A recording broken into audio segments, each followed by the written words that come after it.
Good afternoon and welcome to the Demolition Daily live stream. It's 21 today, 21 episodes we've now done. It's bizarre, it's weird. I'm 5 weeks into lockdown and I'm now at the point where I can't honestly remember how I had time to do any real work back in the day. Each day is now just filled with preparing for these shows, recording and broadcasting these shows, and then following up on the reactions to the show, which I guess is a good thing. If you were watching yesterday, you might recall that we were giving away 5 copies of our book, My Dad Drives a Digger. Sad to say, although pleased to say, they've all gone. So I'll keep digging through the archives while I continue to tidy this wreck of an office of mine. And if I find any more, I'll be putting those up for offer as well. Before we start the show proper, and I can see our guest for today lurking in the green room at the moment. Just a quick reminder, or a couple of quick reminders actually. There's a free webinar at 6 o'clock tonight entitled 3 Subcontract Pitfalls and How to Avoid Them. It's hosted by Anthony Manson, who was our guest on episode 19. That webinar takes place at 6 p.m. and you can find full details of how to join over on demolitionnews.com.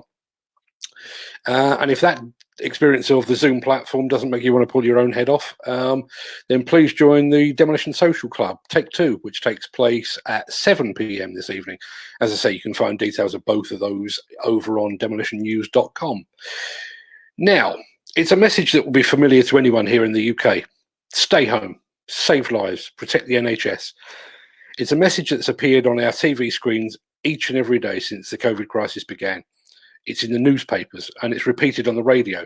It's emblazoned on signs and people are wearing it on T-shirts. I think virtually every person in every household, in every industry, will be aware of that message.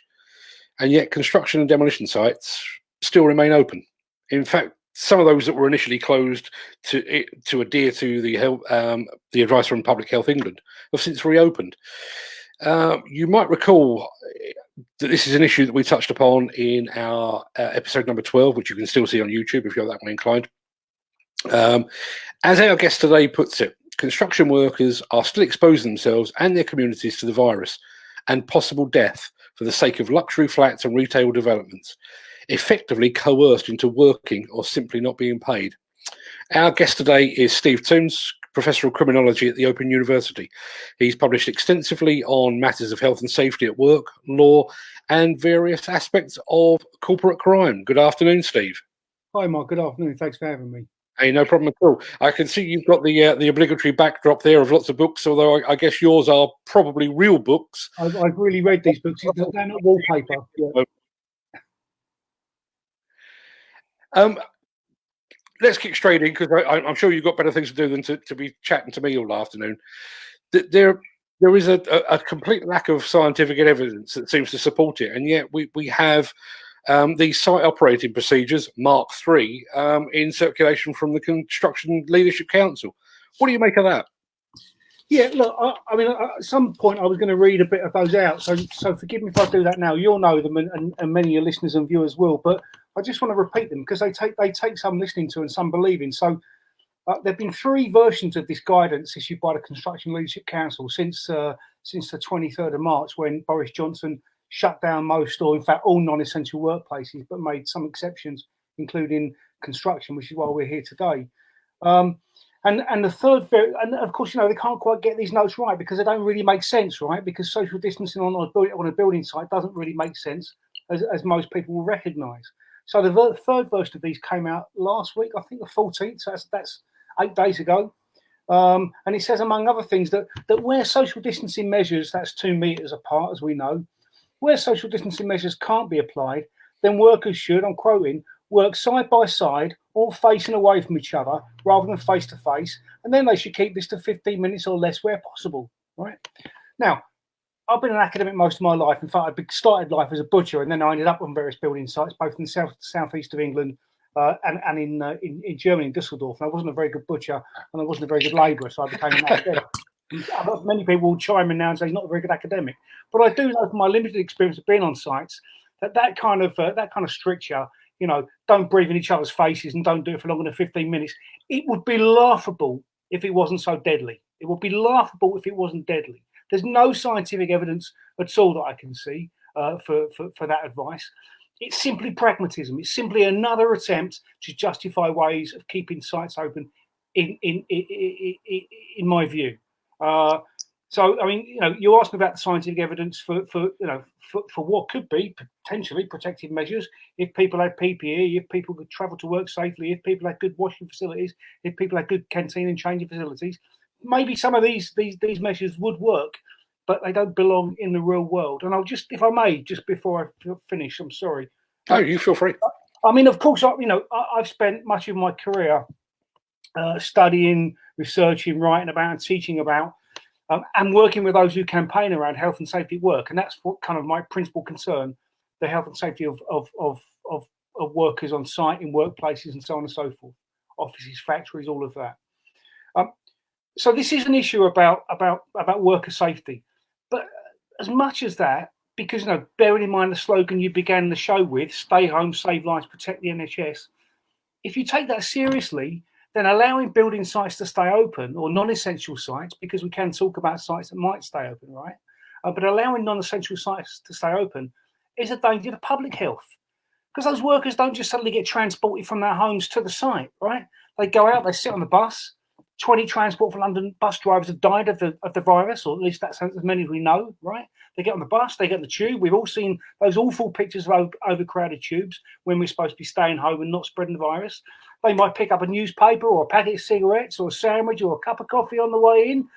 All of this stuff, and when they go to work and then they come out of work and they do that again. Or they get in their cars and they stop at a garage, again, they fill up, use the petrol pump, all of that kind of stuff.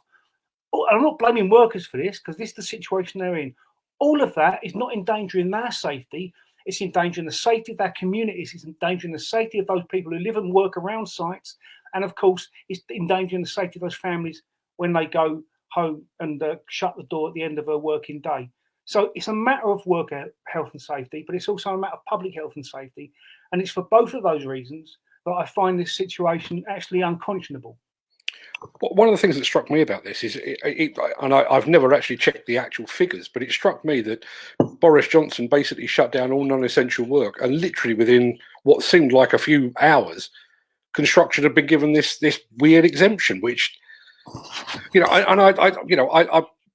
I speak as much for the workers and for the industry itself. So I do know there are workers that would love to be at work. I do know that there are there is work that needs to carry on. Yeah. But why has construction got this special dispensation? Well, I mean, when you said within a few hours, it was within a couple of minutes, in fact, of Johnson's announcement that Robert Jenrick, the relevant minister, Secretary of State for Housing, Communities and Local Government, he tweeted, "Advice for housing construction, building maintenance industries. If you're working on site, you can continue to go to. You continue to do so." I think it'd be useful at some point to just talk about the conditions under which people might go to work in the sector. But for now, to answer your question, it seems to me, I'm not an expert on construction at all, but I have studied it on and off over the years, and it seems to me that construction, in the context of the economy as a whole and industries in general in the UK, enjoys a bit of a special place. It enjoys a special place because it's now just about, after 35 years, it's now just about the only large heavy industry that we have left. It's a very significant employer. It generates over 117 billion pounds a year. Much of that goes into the treasury, of course. And it also creates. It does stuff which needs doing. It builds roads, it builds hospitals, it builds schools, it builds bridges, Crossrail, HS2, broadband, all those things we need.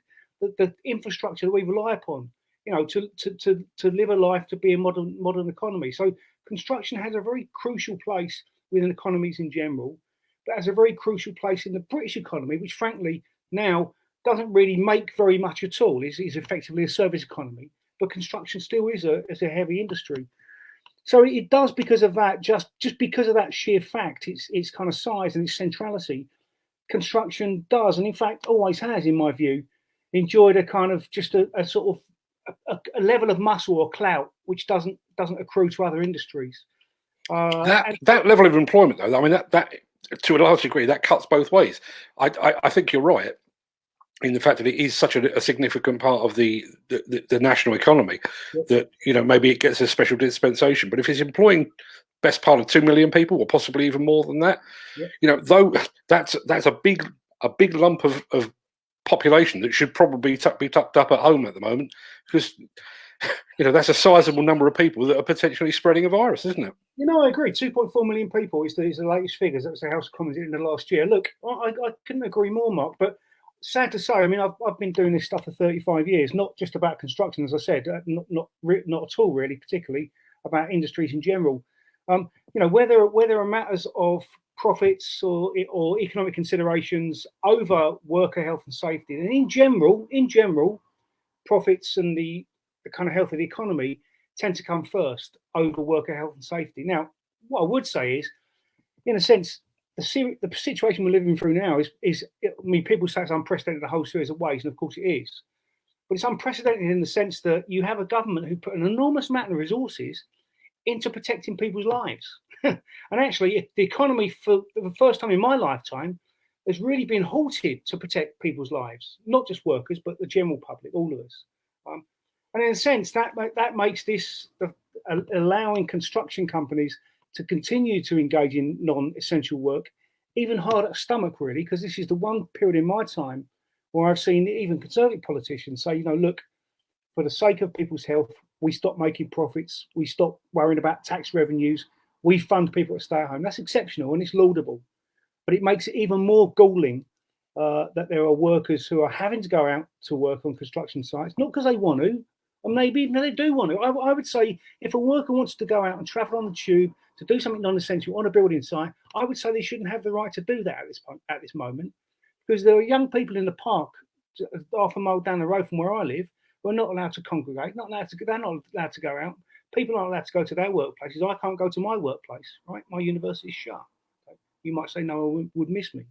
But I think that it's not, people don't have a right to put their community's lives at risk. But what they do have a right to is that if they are told they shouldn't work, and I think construction workers in non-essential jobs should be told they shouldn't work, then the government should pay them as they're paying other workers, right? Whether they're self-employed or whether they're directly employed. So the exceptions just don't add up, really. I mean, and construction workers are being singled out, as far as I'm concerned. They're being forced into a choice. I read one of your articles earlier before we came on air, and you cited links between the big construction and property development companies and the Conservative Party, which is public knowledge, so no great surprise there. But do you think we would be in a different situation if we were looking at a Labour government right now? I don't think so. I mean, it's hard to say what would happen. It's hard to talk about a counterfactual in a sense. But look, I mean, it is a fact of life that the Conservative Party, the large construction firms are big donors. JCB, McAlpines, those firms have been big donors to the Tory Party for many, many years. Right? It's no secret. It's a matter of public record.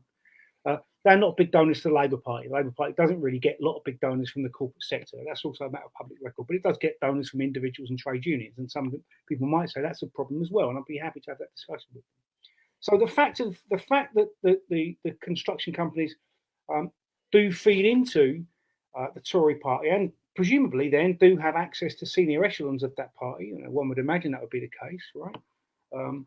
It's not being conspiratorial, it's just a fact of life, I think. That may have a bearing on this outcome. How much it does, how much it doesn't, I really don't know. And whether a Labour government would be different or not, well, a Labour government under Jeremy Corbyn, perhaps. A Labour government under Tony Blair, probably not. A Labour government under Keir Starmer, I don't think so either. So I think it's probably, I mean, without being rude to you, it's probably a bit more complicated than, which government is in power. But I did make the point about donations to the Tory Party. And I do think that makes a difference. I just don't know. I can't quantify how much, but it doesn't sit very well, really, when the workers who end up working for those big tier one companies through the long subcontracting chain are pretty vulnerable and are only going out to work because if they don't, they can't feed their families. No, absolutely. I mean, you mentioned the word union. I think the Unite Union have been remarkably quiet in all of this, but the other one that's been very quiet, to my opinion, is the Health and Safety Executive, who you would have thought would have had the power to say enough's enough, call it a day, and let's all go home. But they've been virtually silent. They have, and again, I mean, without making this the me show, I mean, one of the kind of things that I've researched on and off for, again, the last 30, 35 years has been the kind of the enforcement policies and the enforcement attitude, if you like, of the HSE and other regulators, but mainly I've been concerned with the Health and Safety Executive. And over that period, I've seen a massive change, and particularly a massive change in the last 16, 17 years, where really the enforcement capacity of HSE has been undermined by consistent cuts in resources, cuts in personnel, and those kinds of things. But it's also been undermined by, I know lots of HSE inspectors, and I respect them enormously because they're in that job to do public service. They could do more, but more being safety consultants in private industry, right? So I'm not criticising those men and women. But many of our senior bosses have really taken the line from government that enforcing health and safety law is a bit of a nuisance, really, in workplaces, gets in the way of businesses doing what business should do, which is making money, providing employment, of course, taxation revenues and those kinds of things. And the message has really gone out informally, but clearly, over the last couple of decades, that we should enforce less. But we've also had a series of law reforms which have said to HSE and create an atmosphere where HSE find it hard to do any enforcement, right? I've said to HSE, you shouldn't be looking at certain workplaces. I've got this out because this is very boring, but I'm going to read it out. We've got a minute. No, you carry on. Okay, okay. So there have been a series of law reforms which have changed what HSE can do over the years, and a significant one came in 2013, or came into force in 2013. And the then government set out a whole series of sectors, industries, where HSE were no longer by law able to make preventative inspections. So they can only go to those workplaces if there'd been an injury or a serious complaint. Yeah, they couldn't go out and just routinely check that things were okay. And these were all deemed low risk industries. There was never any justification given for why they were low risk, but the fact they were low risk meant that they couldn't be inspected. I'll read them out. These are low risk: agriculture, air, bricks, cement products, ceramics, clothing, computer products, concrete products, courier services, docks, education, engineering, electronic products, emergency services, metal products, footwear, glass, glazing, healthcare, laundries, leather, light engineering, mineral industries, optical products, food and drink, other manufacturing, paper and board, plastics, postal services, printing, prisons, quarries, road haulage, rubber, social care, textiles, transport. In other words, stay away from those industries unless you've got a very special reason to go there. That sends a message that we have a body to enforce health and safety law. We have health and safety law, but we don't really want it enforced. And I'm afraid the health and safety executive has been really pretty much muted over the course of the last 15, 20 years. So you can see almost every enforcement indicator, inspections, prohibition notices, improvement notices, prosecutions, all of those have gone down over this period. So the HSE, I'm afraid, as a body, not the individual people, men and women, but the HSE as a body is pretty irrelevant in all this. I'm afraid that is pretty irrelevant in many sectors now. It seems crazy when we're talking about perhaps the biggest health and safety crisis the country has ever faced. The body that's overseeing it is, as you say, neutered. Crazy. Now, one of the things that struck me about your article, and I will link to it in the show notes for today's show. You mentioned, or you harked back to investigations and ongoing investigations into blacklisting of employees. Yeah. I've had a lot of messages since we started doing this live stream from people that are being encouraged, coerced, bullied in some instances into going to work when perhaps they consider that to be a bad idea. Yeah. And my guess is anyone that stands up to be counted at this point in time could find themselves potentially on a blacklist at some point in the future. Yeah, I mean, we know there've been, you referred to it. We know there've been two very kind of big formal waves of blacklisting: the Economic League in the 1670s, and then the Consulting Association that Dave Smith kind of took on a bit. Dave was on your program recently, I think, as kind of one of the key blacklisted workers and part of the campaign for justice there. And I think many people might say that after the blacklisted campaigns and the court cases, that formal blacklisting had kind of ended. Now, I don't know if that's the case or not. There may be some formal organisations out there who are maintaining blacklists for large construction companies. I've got no idea about that. But what I do know, even just from the last couple of days, when I've had this blog and these couple of pieces out on the current non-lockdown on building sites, what I do know from messages I've had and from kind of messages and from responses around and Twitter and direct messages to me, that there's lots of evidence, and some of this has also been reported. I think Construction News ran a piece earlier in the week or last week about this. There've been reports of workers being sacked for speaking out about working under the current conditions, and there's certainly the case. And the evidence I've had is things like, my other half has just gone out this morning to a workplace where there's no social distancing with 400 other lads, and those those kinds of messages are very, very common, and they're coming to me, and I'm an outsider. I'm not involved in the industry, right? So other people who are will no doubt have a much closer knowledge that informal blacklisting, or the threats or intimidation of not getting work, or the threat of losing one's job, when there's no other source of income at the moment, right? Because how are you going to make a living? All of those things are really playing out in real time. I'm sure that's the case, Mark. Absolutely.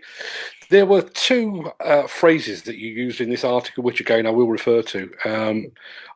One was the term criminal negligence. Keeping sites open is tantamount to criminal negligence. But the other one that really jumped off the page to me was your mention of the term social murder. What is social murder, and how close are we to criminal negligence by keeping sites open, do you think? Yeah, well, okay, I'll deal with the second one first. It's easier. Criminal negligence, basically the responsibility of all employers under the Health and Safety Work Act is to do all they can, so far as reasonably practical, to ensure the health, safety, and welfare of their workers and members of the public. That's their legal duty, right? That's the core legal duty under the Health and Safety Work Act. It seems to me that every message we get from government is that social distancing saves lives. Very crudely, washing hands saves lives. PPE for people in dangerous occupations saves lives. If construction companies, just I would say also if parts of the NHS, if they can't protect their workers, then there is an element of criminal negligence. Negligence in the sense that they know that to do otherwise is to break the law. Okay, so that's, in a sense, that's the most. But then it needs to be enforced, and that won't be enforced, not least because of the things I've said about HSE. Social murder is a bit more kind of nebulous, but I think it's kind of important, really.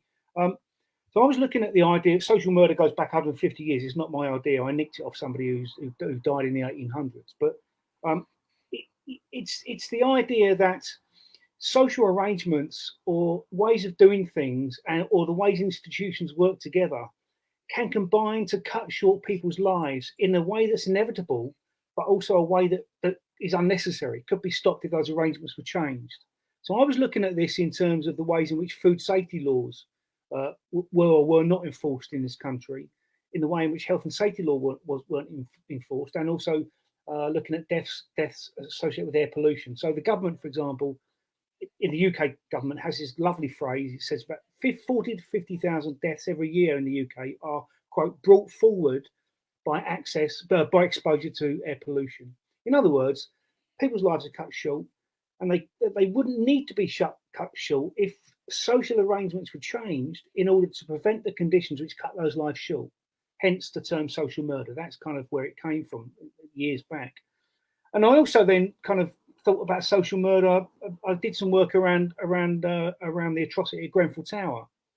And it seemed to me apparent there because the Grenfell Action Group, the residents association in and around the tower, had for years been complaining about the dangerous conditions in which they were forced to live. And in fact, 7 months before the fire in November 2016, in a very famous blog, they wrote a very famous blog called KCTMO, Kensington and Chelsea Tenants Management Organisation, the outfit that ran the flats, KCTMO playing with fire. And they predicted a large scale fire, which would result in multiple deaths. And they said, don't say you haven't been told because we've given you the evidence. And so the point is, you can think about that, whether there's manslaughter or negligence proven in relation to that case, and it'll be a long way down the line. The fact is that powerful organisations, the council, the tenants management organisation, some of the contractors who are involved, I think, probably all the main contractors involved in the refurbishment, because they were object of some of these complaints, they knew that the way they were doing things were dangerous. They didn't want to kill people. There was no intention. I'm not saying that at all. That'd be ludicrous, right? No intention. But allowing those social arrangements to continue inevitably led to the loss of life. In other words, murder. And that's what I think is happening here. Allowing workers to go to work, travel, public transport, break social distancing laws, not have access to PPE on site, not being able to keep kind of levels of hygiene, and then coming home in public transport again, going back to their families. I'm afraid it's inevitable. Life will be lost because of that. Right? It's inevitable. No one intends it necessarily, but that's the result, and that's why I call it social murder. I've just had a comment here from Dave Smith, who you mentioned earlier. Blacklist support group is having a watch party.